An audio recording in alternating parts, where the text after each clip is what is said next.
Hello everyone. Let's start the 20th day lesson of the spoken English course. This course is specially for the beginners. So, at this 20th day, what we're going to learn is about some daily using sentences with important vocabulary.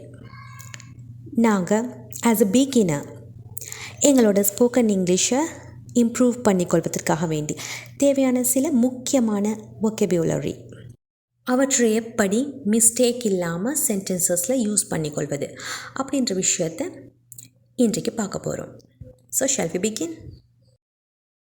Now let's see the sentences one by one. First one is I am going to buy some clothes. Some என்பது சில. நான் சில துணிகள் வாங்க போகிறேன். I am going to buy some clothes. Some, சில. I am not going to buy any clothes. Any என்பது எதுவும். நான் எந்த விதமான clothesum எந்த விதமான துணிகளும் வாங்க போகிறது இல்லை. நாங்கள் any சொல்லும் பொழுது நெகட்டிவ் சென்டென்ஸ் கூட தான் any யூஸ் பண்ண வேண்டும். I am not going to buy any clothes. நான் எந்த க்ளோத்ஸும் வாங்க போகிறது இல்லை. இவ்வாறு எதுவுமே இல்லை என்று சொல்கிறதுக்கு தான் நாங்கள் நெகட்டிவ் சென்டென்ஸில் any அப்படின்றத சேர்க்குறோம். Okay, see the next one. There's some juice in the fridge. குளிர் சாதன பெட்டியில் கொஞ்சம் ஜூஸ் இருக்குது. There isn't any orange juice in the fridge. குளிர் சாதன பெட்டியில் orange juice எதுவும் இல்லை. ஓகே, any என்று வரும் பொழுது negative sentence. Mind it. Next any வச்சு கொஸ்டின் எப்படி உருவாக்குறது? Is there any ice in the fridge? Is there any ice in the fridge? குளிர் சாதன பெட்டியில் ஐஸ் எதுவும் இருக்குதா? ஐஸ்கிரீம் எதுவும் இருக்குதா? Understood. Next, would you like some coffee? உங்களுக்கு காஃபி வேண்டுமா? ஓகே, இங்கே சம் என்று நாங்கள் இங்கிலீஷில் பேசும்பொழுது சேர்ப்போம். பட் தமிழில் உங்களுக்கு சிறிது காஃபி வேண்டுமா அப்படின்று சொல்ல மாட்டோம். பட் அதோட மீனிங் அதுதான். ஓகே, சிறிது சம். இங்கிலீஷில் நாங்கள் சம் காஃபி இவ்வாறு தான் கேட்க வேண்டும். would you like some coffee? would you like some tea? அதே போல் can I have some coffee?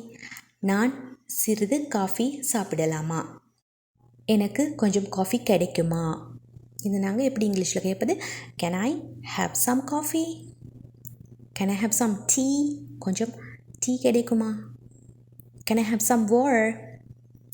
Can I have some hot water? கொஞ்சம் சூடான தண்ணீர் கிடைக்குமா? இவ்வாறாக சம் சேர்த்து நாம் சொல்வது அன்கவுண்டபிள் திங்ஸ்க்கு. ஓகே, எண்ண முடியாத விடயங்கள், திரவங்கள். சம் காஃபி, சம் டீ, அதே போல் some sugar. Can I have some sugar? இவ்வாறாக பவுடரி திங்ஸ், அவற்றை கவுண்ட் பண்ண முடியாது. இவ்வாறான பொருட்களுக்கும் நாங்கள் சம் யூஸ் பண்ணுவோம். கொஞ்சம் சுகர் கிடைக்குமா? Next, we can use some for money. can I have some money? எனக்கு கொஞ்சம் பணம் கிடைக்குமா? do you have some money? உங்ககிட்ட கொஞ்சம் பணம் இருக்குதா? இவ்வாறாக பணத்துக்கும் நாங்கள் சம் யூஸ் பண்ணி பேசலாம். அண்டர்ஸ்டுட்? நெக்ஸ்ட் நாங்கள் பார்க்க போகிற sentence, she said something. she said something. அவள் ஏதோ சொன்னாள். something என்பது ஏதோ. she didn't say anything. அவள் எதுவும் சொல்லலை, எதுவும் பேசலை. ஓகே, எனிதிங் என்று வரும் பொழுது நாங்கள் என்ன சென்டென்ஸ் யூஸ் பண்ண வேண்டும்? நெகட்டிவ். அவள் எதுவும் பேசவில்லை. she didn't say anything. next one, I saw somebody. நான் யாரையோ பார்த்தேன். ஓகே, somebody என்னும் பொழுது யாரையோ, யார் என்று தெரியாத ஒருவர். பட் யாரையோ என்று சொல்வதற்கு நாங்கள் somebody என்று சொல்வோம். I saw someone என்னும் பொழுது ஒருவரை, அதுவும் யாரோ ஒருவரை, அவர் யாருன்னு தெரியாது. ஓகே, இவ்வாறானதுக்கு தான் நாங்கள் someone. I saw someone, நான் ஒருவரை பார்த்தேன், பட் யாருன்னு தெரியாது என்று சொல்வோம். அதே போல் I didn't see anybody. நான் யாரையும் பார்க்கல. ஐ didn't see anybody. இதே இடத்துல நாங்கள் anyone என்றும் யூஸ் பண்ணலாம். ஐ didn't see anyone. நான் யாரையும் பார்க்கல. அடுத்ததாக is there any problem? is there any problem? ஏதாவது பிரச்சனையா? இவ்வாறு கொஸ்டினை கேட்கும் பொழுது எங்களுக்கு no problem, எந்த பிரச்சனையும் இல்லை என்று சொல்லலாம். நோ அப்படின்னு சொல்லும் பொழுது அடுத்ததாக ஒரு நவுன் வர வேண்டும். ஓகே, ஜஸ்ட் நோ அப்படின்று மட்டும் சொல்லாமல் நோ ப்ராப்ளம் என்று சொல்ல வேண்டும். அதே விஷயத்தை எங்களுக்கு நான் என்று சொன்னால் எதுவும் இல்லை. ஓகே, இந்த இடத்துல எங்களுக்கு ஒரு நவுன் சேர்க்க தேவையில்லை. ஓகே, நவுன் வரக்கூடாது, வர வேண்டியது இல்லை. நான். Okay, is there any problem? நான் என்று ஆன்சர் பண்ணலாம், அல்லது நோ ப்ராப்ளம் என்றும் ஆன்சர் பண்ணலாம். Now see the other sentence. There is nobody in the room. There is nobody in the room. அறையில் யாரும் இல்லை. இதே விஷயத்தை எங்களுக்கு நிறைய மாதிரி சொல்லலாம். There is no one in the room. Okay, no one என்று சொல்லும் பொழுதும் same to nobody. There is no one in the room. அறையில் யாரும் இல்லை. அதே போல தான் நெகட்டிவ் சென்டென்ஸாக சொன்னால் there isn't anybody in the room. Okay, அதுவும் அறையில் யாரும் இல்லை. அதே போல் there isn't anyone in the room என்றும் சொல்லலாம். ஸோ இந்த ஒரே விடயத்தை அறையில் யாரும் இல்லை அப்படின்றது எங்களுக்கு பாசிட்டிவாக சொல்வதாக இருந்தால் there is nobody அல்லது no one in the room. அது நெகட்டிவ் சென்டென்ஸாக சொல்வதாக இருந்தால் there isn't anybody அல்லது anyone in the room. So ஒரு சென்டென்ஸில் நெகட்டிவ் வேர்ப் யூஸ் பண்ணும் பொழுது தான் நாங்கள் anybody, anyone, anything என்பவற்றை யூஸ் பண்ண வேண்டும். அதே போல் பாசிட்டிவ் வேர்ப், பாசிட்டிவ் சென்டென்ஸாக இருக்கும் பொழுது தான் நாங்கள் நோபடி, நோ ஒன், நத்திங் அப்படின்ற யாரும் இல்லை, எதுவும் இல்லை அப்படின்ற விஷயத்த சொல்ல பாசிட்டிவ் சென்டென்ஸ் தான் உருவாக்க வேண்டும். ஓகே, நெக்ஸ்ட் ஒன் சம்படி அல்லது சம் ஒன். யாரோ. ஓகே, யாரோ, யார் என்று தெரியாது. Okay, somebody has broken the window. யாரோ ஜன்னலை உடைச்சிட்டாங்க. யாரோ, யார் என்று தெரியாது. ஓகே, someone அல்லது somebody. Next, the baby has got something in its mouth. something, ஏதோ ஒன்று. ஓகே, குழந்தையோட வாயில் ஏதோ ஒரு பொருள் இருக்குது, அது என்னன்னு தெரியாது. ஸோ இந்த இடத்துல நாங்கள் சம்திங் அப்படின்ட்டு யூஸ் பண்ண வேண்டும். ஏதோ ஒன்று, குழந்தையோட வாயில் ஏதோ ஒன்று இருக்குது. the baby has got something in its mouth. we have to check it. Okay, next one, Ravi lives somewhere near Delhi.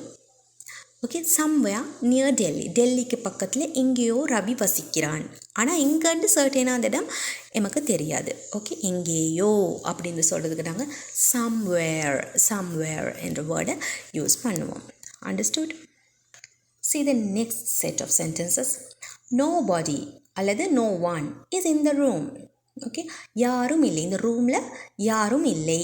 யாரும் இல்லை அப்படின்றதுக்கு nobody அல்லது no one என்பதாக நாங்கள் யூஸ் பண்ணுவோம். somebody அல்லது someone என்பது யாரோ. ஓகே, nobody, no one, யாரும் இல்லை. next one, the baby has got nothing in its mouth. nothing, ஒன்றும் இல்லை. குழந்தையோட வாயில் ஒன்றும் இல்லை. முன்னாடி நாங்கள் பார்த்தோம் something, the baby has got something in its mouth. ஏதோ ஒன்று இருக்குது வாயில். பட் இந்த சென்டென்ஸில் நத்திங் இன் இட்ஸ் மவுத், எதுவுமே இல்லை. அண்டர்ஸ்டுட்? எந்த பொருளும் இல்லை, ஒன்றும் இல்லை.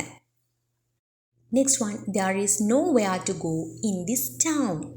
இந்த டவுனில் போகிறதுக்கு எந்த இடமும் இல்லை, அதாவது இன்ட்ரெஸ்டிங்கான எந்த இடமும் இல்லை, எங்கும் இல்லை. ஓகே, நோ வேர், எந்த இடமுமே இல்லை. There is nowhere to go in this town. Somewhere என்பது எங்கேயோ, நோவேர் என்பது எங்கும் இல்லை. Next one, has anybody or anyone, has anybody broken the window? யாராவது விண்டோவை உடைச்சிட்டாங்களா? இவர் கொஸ்டின் பண்ணுறதுக்கு நாங்கள் anybody அல்லது anyone யூஸ் பண்ணுவோம். யாரேனும் ஜன்னலை உடைச்சிட்டாங்களா? has the baby got anything in its mouth? குழந்தை அதோட வாயில் ஏதாவது வச்சிருக்குதா? ஓகே, ஏதாவது ஒரு திங், பொருள், அது என்னன்று சர்டனாக எங்களுக்கு தெரியாது. has the baby got anything in its mouth? குழந்தை அதோட வாயில் ஏதாவது வச்சிருக்குதா? Next one, did you go anywhere for your holiday? நீ உன்னோட ஹாலிடேக்கு எங்கேயாச்சும் போறியா? ஓகே, எனிவே எங்கேயாவது போறியா? சம்வே என்பது எங்கேயோ, எனிவேர் எங்கேயாவது போறியா? நோவே என்பது எங்கும் இல்லை. ஓகே, சம்வே, எனிவே, நோவே, இந்த மாதிரி 3 செட் ஆஃப் சென்டென்ஸ் இருக்குது. ஓகே, இவை அனைத்தும் உங்களுக்கு கன்ஃபியூஸ்ட் இல்லாமல் இப்போ விளங்கி இருக்கும்னு நினைக்கிறேன். Is it? Look at this sentence. Every student in the class passed the exam. கிளாஸில் இருந்த ஒவ்வொரு மாணவரும் எக்ஸாமில் பாஸ் ஆகிட்டாங்க. ஓகே, எவ்ரி ஸ்டூடெண்ட், எவ்ரி என்று நாங்கள் யூஸ் பண்ணும் பொழுது அதுக்கு அடுத்ததாக ஒரு சிங்குலர் நவுனை தான் யூஸ் பண்ண வேண்டும். அண்டர்ஸ்டுட்? ஒவ்வொரு மாணவரும். ஆல் த ஸ்டூடெண்ட்ஸ் இந்த கிளாஸ் பாஸ் தி எக்ஸாம். அனைத்து, ஆல் என்பது அனைத்து.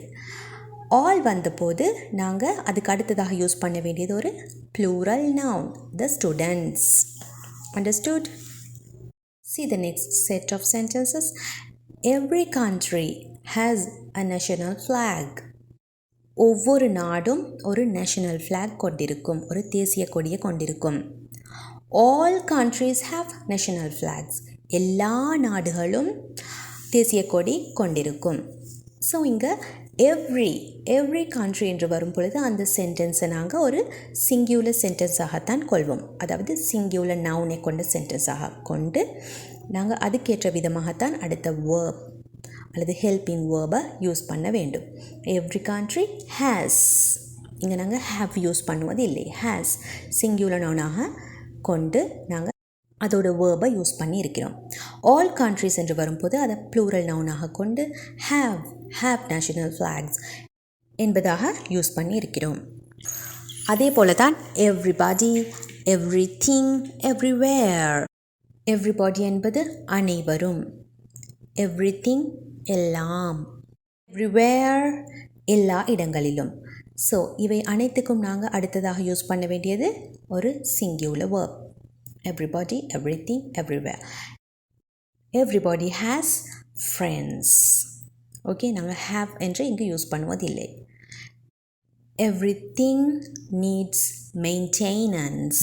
ஓகே, இங்கே நீட் அப்படின்னு நாங்கள் யூஸ் பண்ணுறதில்லை. நீட்ஸ் சேர்த்து சிங்குலர் வேர்பாக யூஸ் பண்ண வேண்டும். Everywhere rains. எல்லா இடங்களையும் மழை பெய்யுது. Rains என்பதாக சேர்த்து நாங்கள் சிங்குலர் வேர்ப் யூஸ் பண்ணுறோம். Understood? See the next sentence.